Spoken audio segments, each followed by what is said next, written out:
많은 사람들은요, 구원에 관심이 없어요. 그리고 영생에 대해서도 관심이 없습니다. 뭐에 관심이 많죠? 몸이 건강한 것에 대해서 관심이 많습니다. 조금만 아파도 병원에 가서 약을 먹습니다. 몸이 병들어서 죽을까 봐 굉장히 두려워합니다. 그런데 육신보다 더 중요한 것이 있죠. 그것이 무엇입니까? 영혼이죠. 그런데 영혼에 대해서는 사람들이 무관심합니다. 사람이 죽으면 아무리 사랑하는 가족도 장례를 치릅니다. 그러나 고인이 땅속에 묻히는 겁니까? 아닙니다. 육신만 장례를 치르는 겁니다. 그 영혼은 하나님께로 돌아가는 것이죠.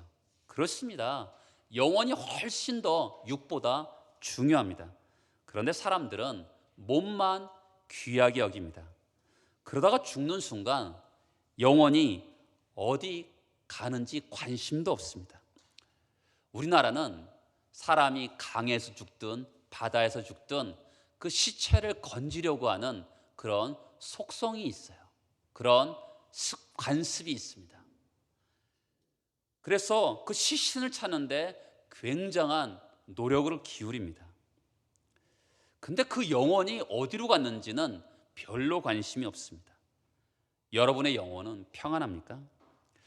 어느 미국 목사님이 미국에서 설교를 할 때 있었던 일을 말한 적이 있습니다.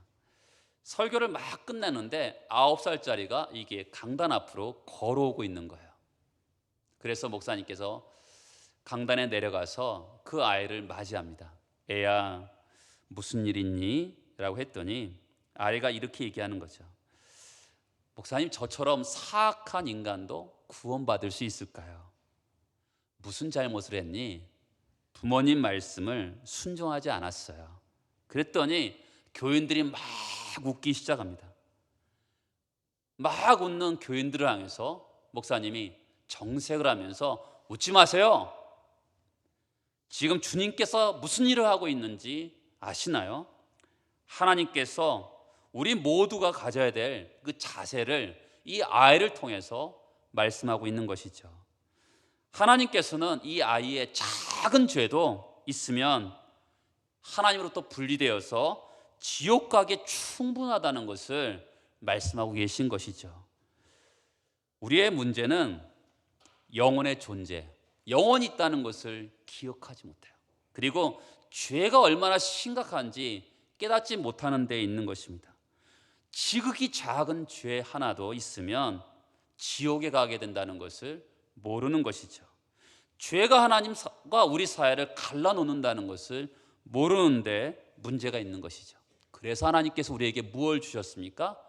율법을 주셨어요. 그렇죠? 성경에서 율법은 구약 성경 전체라고도 말할 수도 있고요.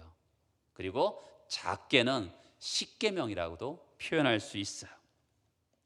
율법은 굉장히 선한 것인데 우리가 그 율법에 대해서 우리는 굉장히 별로 좋지 않은 감정들이 있어요.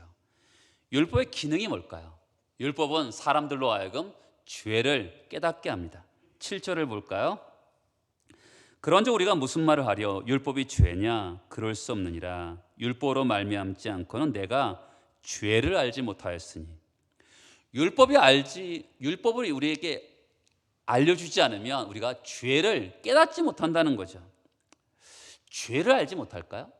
여러분, 내가 죄인인지는 알겠어요. 그런데 내가 죄를 모를까요? 여러분, 정말 죄를 모릅니까? 안 그런 것 같지 않아요? 그런데 사도 바울이 예를 들죠. 7절 뒤에 보시겠어요? 율법이 탐내지 말라 하지 아니하였더라면 내가 탐심을 알지 못했다. 여러분, 탐심이 죄입니까? 법정에 가면 마음속에 탐욕을 품은 것이 죄를 몇 년형에 처하게 됩니까? 법정에 가면 탐심은요, 죄를 죄로 여기지 않습니다. 살인죄, 도둑질하는 죄는 죄로 여기지만 탐심은 죄가 아니죠. 이 세상 법정에서는 죄가 아니죠. 그런데 십계명에서는 이 탐심이 죄라고 얘기하죠. 출애굽기 20장에 보면 내 이웃의 집을 탐내지 말라, 내 이웃의 소유를 탐내지 말라. 이 계명을 보고서야 드디어 탐심이 죄인지 알게 되었습니다. 저는 말씀이 눈에 들어오기 전에는 사람을 비판하는 것이 죄인지 몰랐습니다. 로마서 2장에 보면 그러므로 너는 남을 판단하는 사람아 판단하는 네가 같은 일을 행함이라. 율법을 주시기 전까지는, 말씀을 대하기 전까지는 죄가 죄인지 몰랐습니다. 율법이 없었다면 죄인지 몰랐던 것이죠. 여러분이 죄인지 아십니까? 자신이 어떤 죄인지 알아야 회개할 것 아니겠습니까? 어떤 남편이 결혼 30주년을 맞이해서 아내에게 생일 선물로 특별한 선물을 주고 싶었어요. 그런데 아무리 고르려고 해도 아내가 뭘 원하는지 몰라서 아내에게 물었습니다. 여보, 당신이 갖고 싶은 거 있으면 말해봐요. 이랬더니 아내가 정색을 하면서 선물은 필요 없으니까 2시간만 자기에게 시간을 달라고 얘기했습니다. 아무리 이야기해도 남편이 아무리 선물을 준다고 이야기해도 완강하게 거절하면서 2시간만 달라고 하니까 남편이 2시간을 주겠다고 약속을 합니다. 아내의 생일날이 다가왔어요. 여보, 오늘 나에게 2시간 주기로 했죠? 그랬지. 그럼 저에게 지금 2시간을 주세요. 그러자 아내가 남편을 거실의 소파에 앉히고서 여보, 이제부터 제가 2시간 동안 당신에게 이야기할 텐데 당신은 그저 제 이야기를 들으면서 맞아, 오라, 그렇지만 해주세요. 남편이 이상한 기분이 들었지만 그렇게 하지. 아내는 남편을 처음 만났을 때 이야기부터 데이트하고, 그리고 약혼하고 결혼하고 시집살이하고, 그리고 애를 낳고 지금까지 살아온 이야기를 합니다. 남편이 듣다 보니까 이 사실이 아닌 얘기가 있는 것 같아요. 그건 아니지, 그때 이랬잖아. 그랬더니 아내가 여보, 저에게 2시간만 제게 주세요. 당신은 그저 듣기만 해주세요. 약속을 했으니까 더 말을 못하고 10분쯤 듣다 보니까 아주 미치겠더랍니다. 엉뚱한 이야기를 하는 것 같고 정말 말도 안 되는 이야기를 하더랍니다. 그런 말을 듣기다 보니까 20분이 지나니까 더 듣다가는 죽을 것 같답니다. 그러다가 30분 정도 지나니까 이상하게도 그 말이 들리기 시작하더랍니다. 30년 동안 이렇게 살았는데 이 아내의 마음을 내가 이렇게 몰랐나? 내가 정말 그때 그랬나? 아내가 어느 날은 밤잠을 설치고 잠을 못 이뤘는데 자기는 꿈에도 생각하지 못했다 그럽니다. 여자의 인생이 이랬나? 그리고 내가 어쩌면 이렇게 무심하게 살았나? 내가 그렇게 어리석은 행동을 했나? 2시간을 정신없이 아내의 말을 듣다 보니까 이 남편이 울기 시작합니다. 아내가 이야기를 끝내셨습니다.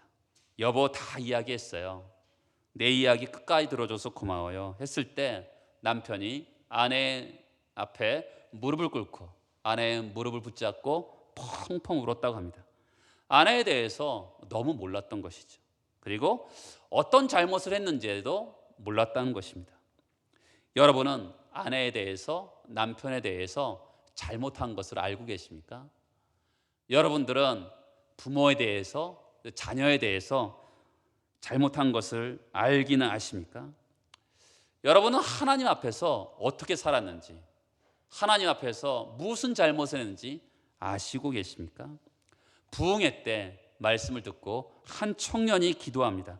하나님, 제 마음이 너무나 더럽습니다. 나는 왜 이렇게 죄를 짓고 삽니까? 나는 어떻게 해야 됩니까? 하나님, 나를 도와주세요. 이렇게 율법, 하나님 말씀을 듣다 보니까 자기 죄를 깨닫게 되는 것이죠. 다윗이요, 밧세바를 범하고 자기의 부하 우리아를 죽인 다음에 자기 죄가 있는지를 깨닫지 못했습니다.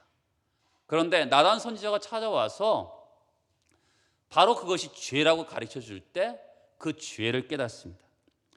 율법은 우리를 죄를 깨닫게 하고 회개로 우리를 인도하는 것이죠. 그러면 구원의 길이 열리게 되는 것입니다. 로마서의 7장의 두 번째 부분은 갈등에 대한 이야기를 합니다.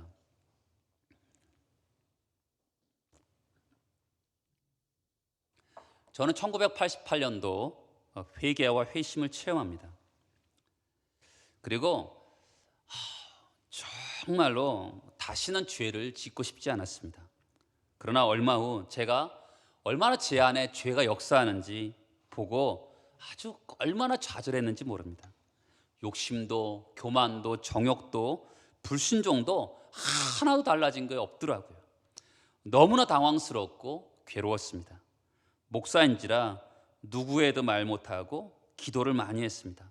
나는 과연 예수 믿는 사람 맞나? 너무나 혼란스러웠습니다. 많은 그리스도인들이요, 마음속에서 죄가 역사하니까 당황하고 좌절합니다. 처음 구원의 감격이 있을 때는 마음에 너무 기쁨이 있고 앞으로 죄악을 이겨버릴 것 같고 시험이 닥쳐와도 이길 것 같고 소망이 막 마음에 솟아오르고 모든 이들을 사랑할 것 같았습니다. 근데 안타깝게도 오래가지 않았습니다. 죄는 다시 살아나고 내 안에 교만과 질투가 다시 찾아오고 전도 열심도 사라지고 사랑도 냉랭해지는 것을 경험하게 됩니다. 죄는 다시 나를 찾아오지 않을 줄 알았는데 죄가 다시 찾아올 줄이야. 시험에 무력하게 쓰러질 줄이야. 꿈에도 생각하지 못했습니다. 우리는 세상의 죄인은 아니지만 그리스도인으로서 죄인인 것을 느끼기 시작합니다. 사도 바울도 굉장히 혼란을 겪습니다. 15절 뒤에 보면 내가 원하는 것을 행하지 아니하고 도리어 미워하는 것을 행한다. 죄를 짓지 말아야지라고 생각했는데 죄를 짓는다는 것이죠. 19절에 보면 내가 원하는 바 선을 행하지 아니하고 도리어 원하지 아니한 바 악을 행하는도다. 예수를 믿는데 이런 일이 일어난다는 것이죠. 예수를 영접했지만 내면에 여전히 죄와 악이 여전히 존재하는 사실이 우리를 괴롭게 합니다. 21절에서 보면 내가 한 법을 깨달았노니 선을 행하기 원하는 나에게 악이 함께 있다는 것이죠. 17절에 보면 그것을 행하는 자가 내가 아니고 내 속에 거하는 뭐예요? 죄라고 얘기합니다. 여러분, 내 속에 거하는 죄, 이 거한다는 것은 집을 짓는 거예요. 지금 죄가요, 나도 모르게 몰래 숨어 있는 게 아니라는 거예요. 어쩌다가 죄가 나를 방문한 게 아니라는 것이죠. 아예 어떻게 해요? 죄가 집을 짓고 살고 있다는 것이죠. 그 집에서 안 나가고 살고 있는 것이죠. 그것을 사도 바울이 깨달은 거예요. 죄가 집을 짓고 나한테 살고 있구나. 그렇다면 사도 바울이 지금 구원받지 못하는 겁니까? 사도 바울이 예수를 영접하지 않은 것입니까? 로마서 1장이 아니라 7장입니다. 로마서 1장부터 3장까지는 나는 죄인이다라고 이야기해요. 그런데 로마서 3장 21절에 보면 하나님의 한 의가 나타났다고 합니다. 죄 때문에 아무것도 할 수 없는 인간에게 하나님이 그 독생자이신 예수를 보내셔서 우리 죄를 위해서 죽게 하셨어요. 그리고 우리를 구원하셨습니다. 그리고 그 예수에게 있는 의로움을 우리에게 주셨던 것이죠. 하나님의 의가 우리에게 들어왔어요. 그래서 나는 어떻게 됐습니까? 구원받았죠. 그 결과 로마서 5장에 놀라운 축복이 있어요. 하나님과 화평을 누리고 하나님께 언제든지 들어갈 수 있는 그런 하나님께 나아가는 은혜를 얻었죠. 그리고 환난 중에서도 즐거워하게 되었습니다. 그리고 6장에서 보면 하나님과 연합하게 되었어요. 예수와 함께 죽고 예수와 함께 살게 되었어요. 그리고 7장입니다. 그런데 이게 웬일입니까? 20절에 보면 내 속에 거하는 죄가 있다. 23절에 보면 그 죄가 나를 사로잡아 오는도다. 이해가 됩니까? 아니, 하나님의 의가 내 속에 들어왔다면 죄가 없어져야 하는 거 아니겠습니까? 하나님의 의가 내한테 들어왔잖아요. 그러면 내 속에 죄가 없어져야 되죠. 그 아들 예수의 피가 나를 깨끗하게 했다면 우리 속에 더 이상 죄가 없어야 되는 거 아닙니까? 구원받은 나에게 죄가 거하고 있다는 게 말이나 되는 겁니까? 그 죄가 나를 사로잡아서 지배하고 있다는 게 말이나 되는 것입니까? 그래서 성질 급한 사람들은 사도 바울에게 항의를 합니다. 아니, 바울 사도님, 말이 안 되잖아요. 당신 안에 죄가 거한다는 게 말이나 되는 겁니까? 죄 때문에 오라 나는 공고한 자로다, 이렇게 하는 게 맞습니까? 어떻게 큰 사도가 그럴 수 있습니까? 하나님이 안 계신 것 아닙니까?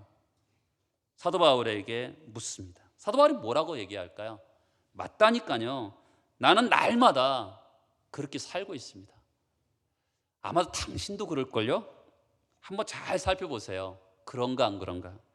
그러고 보니까 나도 그렇습니다. 나도 내 안에 똑같은 일이 일어나고 있습니다. 선보다 악이 강해서 늘 힘들게 살아갑니다. 가끔은 기도도 안 되고 하나님은 죽은 것 같고 믿음도 포기하고 싶을 때 있지요? 여러분 그렇습니까? 어떻습니까?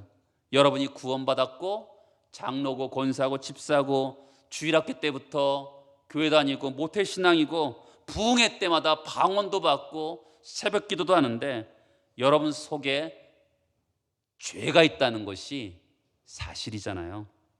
그것 때문에 힘들게 살고 있는 거 맞잖아요. 그 본질적인 이유는 죄땀이라는 거 우리는 잘 알고 있습니다. 여기서부터 우리는 말씀을 차근차근 다시 한번 살펴보도록 하겠습니다. 19절입니다. 내가 원하는 바 선은 행하지 아니하고 도리어 원하지 아니한 바 악을 행하는도다. 이 말씀을 자동차로 이야기해 볼까요? 자동차는 제가 오른쪽으로 핸들을 틀었는데 자동차가요 왼쪽으로 간다는 거죠. 그리고 제가 브레이크를 밟았는데 차가 멈추지 않고 계속 가서 사고 나는 것과 같습니다. 나는 잘해보겠다고 결심했는데 번번이 실패하는 것이죠. 신앙생활하는 분이라면 이런 경험을 하게 돼 있습니다. 그래서 사도 바울의 이야기가 굉장히 실감이 나는 것이죠. 내가 원하는 건데 원하는 것을 하지 않는 것이죠. 나는요 선을 원합니다. 그리고 행하기 원해요. 하지만 실제 나의 삶의 모습은 어떻습니까? 내가 원하는 나와 행하는 나는 다른 거예요. 남편은 오늘을 긍휼히 여겨야지 라고 했는데 막상 마음에 들지 않으면 화를 내고 쏘아붙입니다. 자녀를 한번 사랑으로 품어줘야지 라고 다짐했는데 그 다짐이 하루도 못 가고 철저히 무너집니다. 나를 계속 힘들게 하는 사람, 그 사람 그래 예수의 사랑으로 사랑해 봐야지 라고 했는데 정말로 쉽지 않습니다. 나의 연약함을 뼈저리게 느끼는 거죠. 그러니까 우리가 헷갈리죠. 내가 원하는 내가 있고요, 다른 것을 행하는 나, 이 누구냐라는 거죠. 17절과 20절에는 같은 대답을 해요. 17절 뒤에 보면 내가 아니요 내 속에 거하는 죄니라. 20절 맨 뒤에 보면 내가 아니요 내 속에 거하는 죄라고 얘기하고 있어요. 물론 그거는 내 잘못이 아니다, 이거야 핑계를 대는 게 아니죠. 내 책임이죠. 그렇죠? 그런데 이 원인은 죄에 있다고 이야기하는 것입니다. 여기서 질문이 생기죠. 도대체 진짜 나가 누구일까? 선을 원하는 내가 진짜일까? 악을 행하는 내가 진짜일까? 혹시 나는 이중인격자가 아닐까? 이런 생각을 하죠.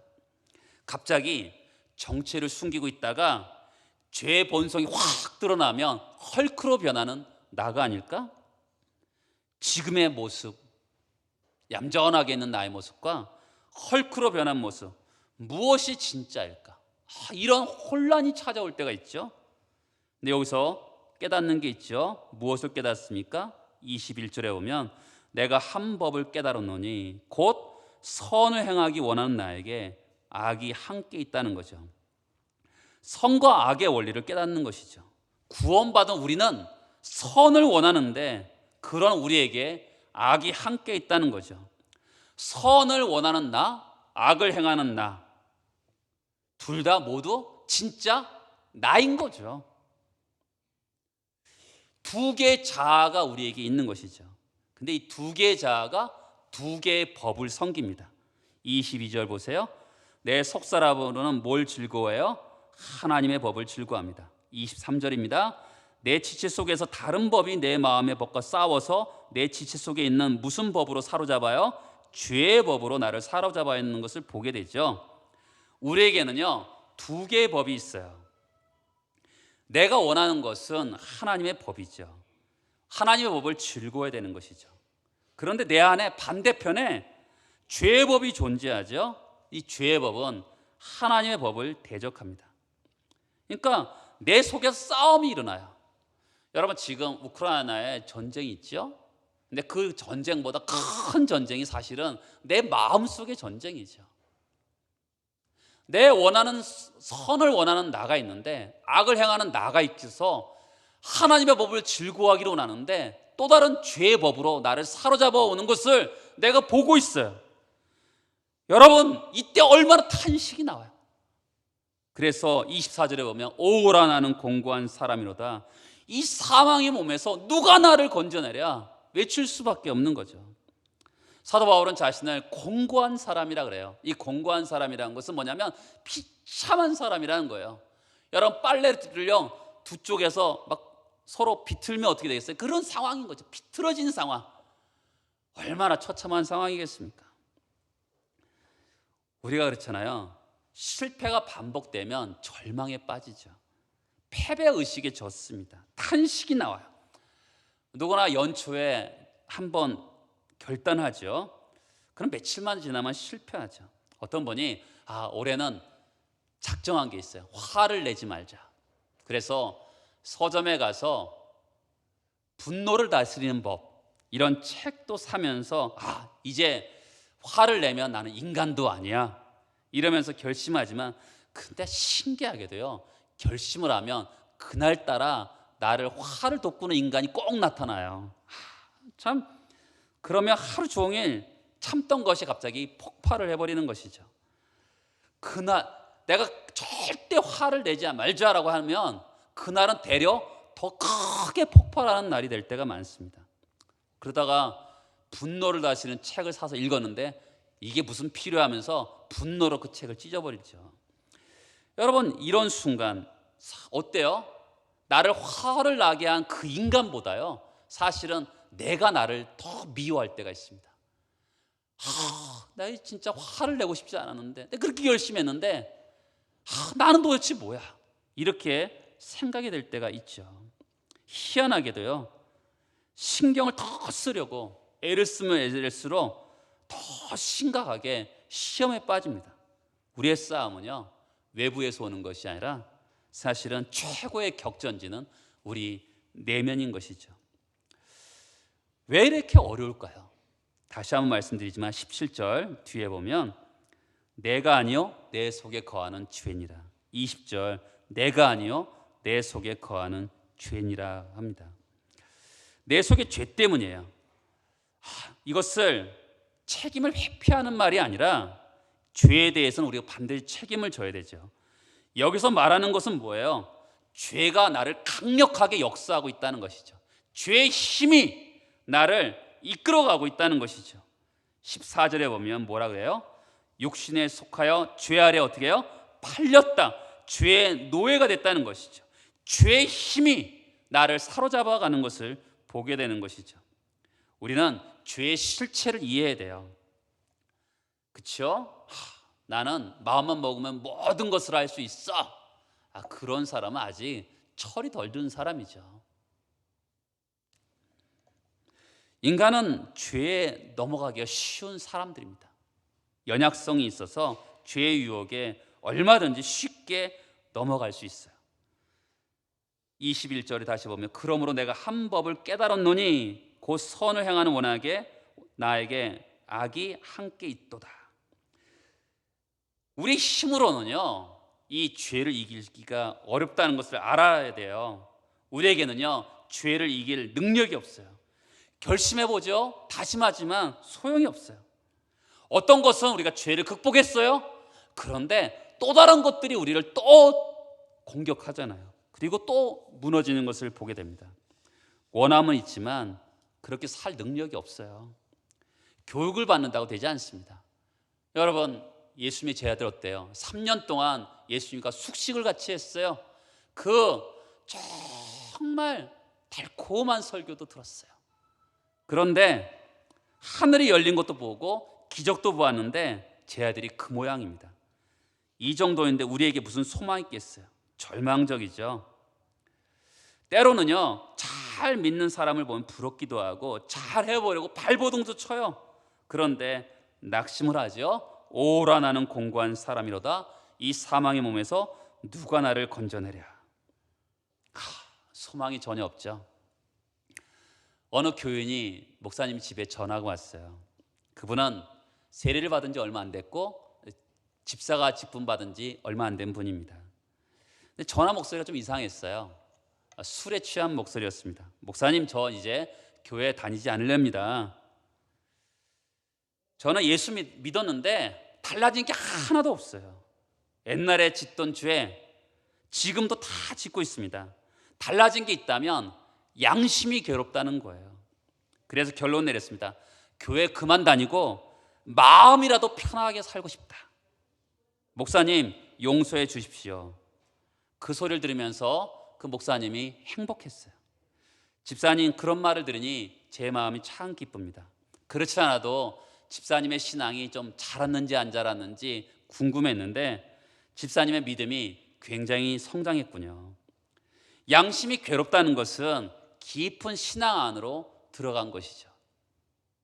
어떻게 보면요, 갈등이 충만하다, 이것은요 성령이 충만하다도 볼 수도 있어요. 우리가 죄에 대해서 갈등을 겪을수록 어떻게 보면 성령이 충만할 수도 있는 거예요. 안 그렇습니까? 죄에 대해서 완전히 사로잡혀 봐요. 어떻게 갈등이 충만할 수 있겠습니까? 막 죄에 대해서 이기려고 하는 그런 모습이 있는 거죠. 이 사람이 그런 사람이었던 것 같아요. 이제 집사님은, 목사님 이렇게 계속 이야기하죠. 세상으로 돌아가서는 못 삽니다. 더 기도하시고 더 노력하세요. 신앙의 기쁨으로 들어가시기 바랍니다. 그부터 그 집사님은 정말로 좋은 크리스찬이 되었다 그래요. 여러분, 우리는 자기의 약점을 놓고 잘못한 행동을 놓고 막 울부짖기도 하죠. 그렇다고 해결됩니까? 삶의 현실로 나아가면 또 삶 속에 그렇게 살아가는 나의 모습을 보게 돼요. 좀 깨끗하게 살아보고 도덕적으로 살아보려고 하는데 더 절망적일 때가 너무나 많습니다. 주님을 사랑하는 홀로 된 여자 집사님이 있었는데 이분의 아들이 교도소를 밥 먹듯이 들어가는 사람이었어요. 아들이 이제 내일은 이제 추록하는 날이었습니다. 이 어머니가 밤새도록 기도했어요. 그러면서 아들을 만나서, 아들, 너의 얼굴을 내 가슴에 대봐. 이 처절하게 가슴 아파하는 이 엄마의 가슴에 대봐. 그리고 하나님 앞에서 다시는 죄를 짓지 않겠다고 서약서를 써. 그러면서 엄마가 면도칼을 준비해서 자기의 팔을 긋고 거기서 피를 흘리는 것으로 서약서를 써봐. 이렇게 아들에게 애타게 얘기합니다. 그때 아들이 엄마의 눈물과 그 피를 보면 아들이 얼마나 슬프겠어요. 엄마, 내게는 결심보다 서약서보다 더 큰 힘이 필요해. 엄마의 눈물보다도 더 큰 힘이 나에게 필요해. 내가 얼마나 결심도 하고 서약도 해봤는데 나는 죄를 이길 힘이 없어. 잘못된 습관에서 이길 수 있는 것은 서약이 아니야. 그렇죠. 악한 습관에 젖어 있는 사람들 얼마나 서약을 많이 합니까? 그런데 그 서약서 지키지 못하잖아요. 필요한 것은 서약도 아니고요, 어머니의 눈물도 아니죠. 그보다 더 큰 힘이 필요해요. 뭘까요? 성령의 역사인 것이죠. 25절을 보면 이렇게 하죠. 우리 주 예수 그리스도로 말미암아 하나님께 감사리로다. 여러분, 24절과 25절을 읽어보면 정말 신기해요. 따라서 해보시겠어요? 이 사망의 몸에서 누가 나를 건져내랴. 또 같이 읽어보겠습니다. 우리 주 예수 그리스도로 말미암아 하나님께 감사리로다. 여러분, 이상하지 않아요? 이 사망의 몸에서 누가 나를 건져내랴 그러면서 그러나 이렇게 해야 되지 않겠어요? 아니면 이 사망의 몸에서 누가 나를 건져내랴 그러면서 잠깐 쉬었다가 쉼표가 있고 예수 그리스도로 말미암아 감사리로다 이렇게 해야 되는데 어떻게 해요? 갑자기 이 사망의 몸에서 나를 건져내려 하면서 갑자기 예수께로 시선을 확 옮겨가네요. 신앙이 좋은 사람은 어떤 사람이냐면 나에게서 잠깐 머물고 다시 예수께로 보는 사람이 신앙이 좋은 사람이에요. 신앙이 막 약하고 흔들리는 분들은요 어디에 집중하냐면 나에게 함몰되어 있어요. 계속 나만 바라봅니다. 절망하는 나. 그러니까 거기서 빠져나올 수 있겠어요? 절대로 못 빠져나옵니다. 근데 그 시선을 절망하는 나에서 시선을 예수 그리스도로 말미암아 감사리로다 하면서 시선을 확 바꾸면 회복이 일어나는 거예요. 그렇죠? 사람들이 회복 지수라는 게 있잖아요. 그러니까 얼마나 자기를 회복하는 것이 빠른 사람이 신앙이 좋은 사람이에요. 책 중에 회복 탄력성이라는 게 있죠. 어떤 사람은요 회복이 너무 느린 사람이 있어요. 어떤 사람은요 회복이 금방 회복되는 사람이 있어요. 누가 그럴까요? 그것은 신앙의 차이죠. 근데 신앙은 눈이에요. 영적인 눈. 자꾸만 자기에게 함몰되는 사람은 결국 거기서 절망하고 실패하고 패배의식에 쩔어 있는 거죠. 그런데 그 눈을 예수께로 돌리는 거죠. 나를 용서하신 그 예수, 나를 사랑하신 그 예수로 눈을 돌리면 그것이 신앙의 회복이 일어나는 것이죠. 우리 주 예수 그리스도로 말미암아 감사리로다. 성령을 안에 사는 비결을 깨닫는 게 필요해요. 사람들은요 다 하나님을 사랑하고요 거룩하게 살고 싶고 아름답게 살고 싶어 합니다. 얼마나 귀해요. 죄를 지으면 그 죄 때문에 괴로워합니다. 이것을 한마디로 말하면 거룩이죠. 그런 신자들이 사는 세상 얼마나 귀한 세상입니까? 이런 것에 이런 단계에서 고통당하는 사람을 경건주의 신자라 그래요. 주님도 사랑하고요 교회도 잘 섬기기도 원하고 도덕적으로 깨끗하게 살기로 원해요. 그리고 남한테 아쉬운 소리 듣고 싶어 하지도 않아요. 무진장 노력합니다. 귀한 신자이죠. 그런데 이런 경건주의 신자에게 한 가지 부족한 게 있어요. 그것은 자기 힘으로 살려고 하는 거예요. 자기 인격 안에 살려고 하는 거죠. 이것을 뛰어넘어야 되는데 그러지 못하는 것이 안타까운 일이죠. 그렇죠? 자기 힘으로 하려고 해요. 자기 힘으로 예수를 믿으려고 하고 자기 힘으로 성령을 의지하기보다는 자기 힘으로 모든 것을 하려고 하죠. 여러분 로마서 7장을 잘 보세요. 얼마나 좋은 신자예요. 그렇죠? 좋은 신자예요. 자꾸만 자기 죄에 대해서 갈등하고 그리고 예수께로 향하고 얼마나 좋은 신자입니까? 그런데 뭔가 부족하죠. 그리고 로마서 8장에는 성령이라는 단어가 굉장히 많이 나옵니다. 그러니까 성령이라는 단어가 가장 많이 나오는 장이 로마서 8장이죠.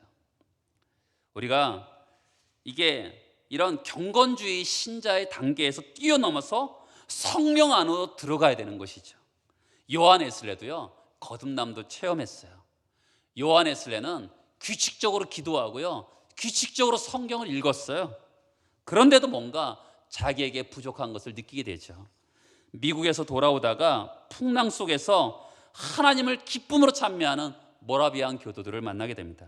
그리고 그들 모임 가운데 가서 성령을 체험한 다음에 하나님을 위해서 큰 일을 하는 사람이 되죠. 에스겔서의 표현대로 보면 이 땅의 신자들은 예수 믿는 사람들은 네 종류의 사람으로 나눌 수 있죠. 첫 번째는 물이 발목에 차는 신자가 있죠. 두 번째는 물이 무릎까지 오는 신자가 있어요. 또한 세 번째는 물이 허리까지 오는 신자가 있어요. 약간의 차이는 있지만 사실은 비슷한 상태의 신자라고 볼 수 있어요. 네 번째 신자는 전적으로 다른 신자죠. 물에서 헤엄치는 신자입니다. 자, 로마서 7장에서는 물이 발목, 물이 무릎이 허르에 있는 그런 신자의 모습을 보여줘요. 그런데 드디어 8장에 들어가면 물에서 헤엄치는 단계로 가는 것이죠. 여러분 답답하세요? 그러면 성령의 단계로 들어가셔야 되죠. 잘 믿어보려고 고민이 많으십니까? 귀한 일이죠. 고민해야 됩니다. 그러나 고민만 머물러서는 안 되죠. 성령을 의지하고 성령의 세계로 들어가야 되죠. 이제는 성령을 사모해야 됩니다. 우리는 성경 공부도 많이 했습니다. 바르게 살려고 노력도 많이 했습니다. 거기에 성령의 역사만 있으면 되죠. 은혜의 삶을 온전히 살기 위해서 성령의 능력을 기대하는 여러분 되시길 축복합니다. 기도하시겠습니다.